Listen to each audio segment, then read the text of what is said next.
Hello guys, this is Doronsmovies and you're watching the 7th episode of the lore Q&A. Today I'll be answering some of your questions you guys left on the previous video. If you'd like to get your questions answered, make sure you either put them on the Q&A lore video, and it is best if you put it on the newest ones, and also you can send your questions over YouTube personal messages. And the other way of doing it is to send me a question on Facebook or Twitter, as you have links in the description for that. Okay, so let's start. Stanton asks, I've never read any of the WoW books. What books or comics do you recommend to learn about some of the Blood Elf lore?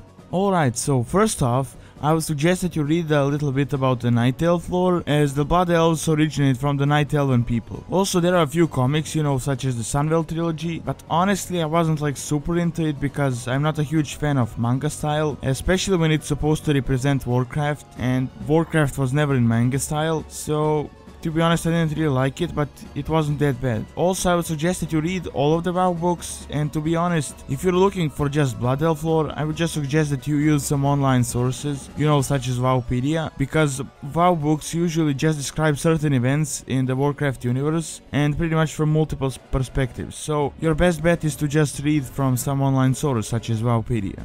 Okay, next on. Darktail XDefy asks, since Garrosh is no longer the war chief, and now Vol'jin is the war chief as far as we know, will Sylvanas still have little fights with the war chief? What is your opinion? Does Vol'jin support Sylvanas' ways, or is he against it like Garrosh? Well, I'd guess that he's against it as well, because no one really knows what Sylvanas is doing except some of the Forsaken. Pretty much Garrosh got into fights with her because he wanted to use them as a force on the Eastern Kingdom, and before that, Droll didn't care too much about them. I mean, he didn't really care too much about the Forsaken. But I guess we'll just have to wait and see, I just can't give you an answer on that one, because Vol'jin is kind of a person of high standards, so if Sylvanas does something evil, maybe like Lich King like, he will definitely intervene in that. Okay, next on. GBTO asks, what happened to Medivh after he was resurrected and he'd warned the people of the Burning Legion? Did he just go somewhere to never return again? Okay, so as far as we know, his current status is unknown. He said he was going to be with the Legends of the Past, after he helped during the Third War in Warcraft 3. But again, I mean, many characters were thought to be dead in Warcraft universe, and they just came back.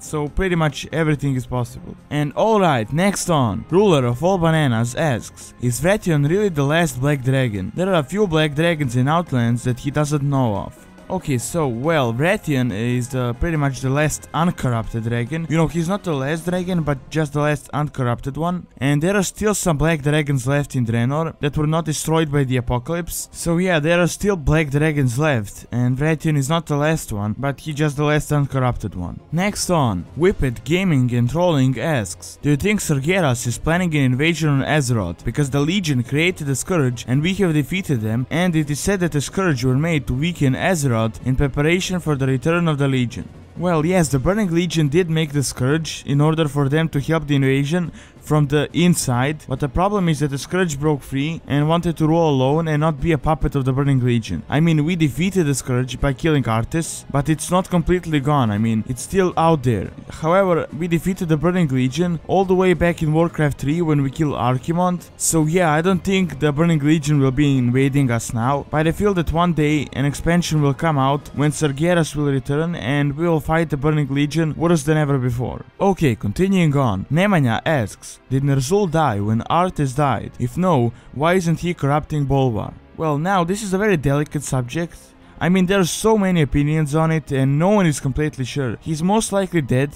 He's said to have merged with Arthas, and then when Arthas was killed, Ner'zhul just died with him. So, in the book Rise of the Lich King, Ner'zhul is completely gone. However, from other sources, not so much. I mean, some say that in that cinematic when Bolvar placed the crown on his head and his voice changed, that it was Ner'zhul speaking. And some also say that Ner'zhul's soul is bound to the crown, but it isn't fully known. His spirit might still be in that armor. So I don't think I can give you a definite answer on that one, but he's most likely just gone forever. Okay, next. Emil asks, Do you think that Jinyu will ever be a playable race? Well, honestly, I mean, I really doubt it. I mean, they're just like the Vrykul or the Tuskar or the Arakoa. I mean, they're just expansion set content. And unless we return to Pandaria once again, which I mean really doubt, we won't get them as a playable character. I mean, they have the models and the animations for it, you know, as they use the rigs and the animations from the Night Elves. But again, I highly doubt that will ever happen because, you know, they're just current time content. Okay, continuing on. Gabriel asks, will we see in Warlords of Draenor Broxigar the Red? Well, I guess no one really knows for sure. As they said, the main focus on Warlords of Draenor will be on the Orc Warlords, but orcs like Orgrim Doomhammer will make a minor appearance in the expansion. Most likely the same will happen to Varrock and Broxigar Sourfang. So yeah, no one really knows that right now except Blizzard itself.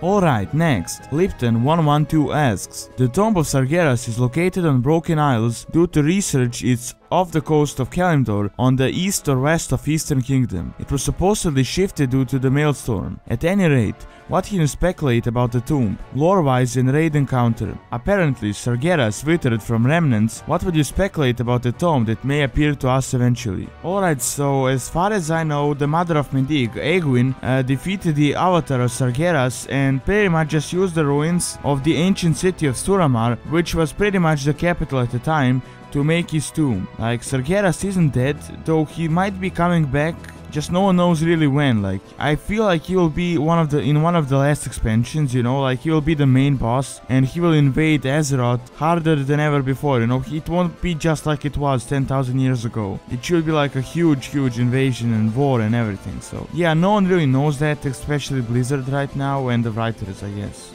Okay, next on, James asks, why are the Blood Elves with the Horde and not with the Alliance? Well, I believe all of that was explained in Warcraft 3. You know, when their homeland was destroyed by the Scourge, they were helping the Alliance, more specifically forces of the remnants of Lordaeron, of course led by Gyarados, in order to defend from the undead. However, Gyarados was racist and pretty much just hated everyone who wasn't human. He didn't even care about the Blood Elves, you know, he just used them in order for his people to advance further, so a lot of people in the Alliance still blame Gyarados for the Blood Elf issue, even to this day. Okay, continuing on, Tinwo asks, why did the Legion have to open a portal to Azeroth instead of just land their armies on Azeroth like the Draenei did in Outland? Well, the Draenei pretty much just crash landed into Azeroth, you know, with the help of a wing of the Tempest Keep. And Tempest Keep isn't just a regular ship, it is a dimensional traveling ship. It is almost like a moving portal or something like that, you know. And they were sabotaged by the Blood Elves and just had to crash land on Azeroth. They were pretty much just looking to get out of Outland and look for help in order to regroup, so they can defend against the Burning Legion. So yeah, it's not like they just flew in a regular ship, like it is a